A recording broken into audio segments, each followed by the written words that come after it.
வேங்கை வயல் சம்பவத்தை போல் தொடர்ச்சியாக நடைபெற்று வருவதன் மூலம் உள்துறைக்கு ஸ்டாலின் தகுதியற்றவர் என்பது நிரூபணமாகியுள்ளதாக விமர்சித்துள்ள முன்னாள் அமைச்சர் ஜெயக்குமார், தமிழகம் போதைப் பொருளின் ஹப்பாக விளங்குகிறது என குற்றம் சாட்டியுள்ளார்.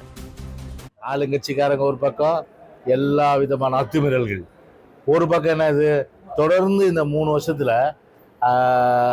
ஆதி திராவிட மக்கள், பழங்குடியினர்கள் இவர்கள் தாக்கப்படுகின்ற, இவர்கள் இந்த மாதிரியான அந்த வேங்க வெயில ஏங்க விஞ்ஞானம் எவ்வளோ முன்னேறி இருக்கு, எவ்வளோ அட்வான்ஸ் ஆயிருக்கு.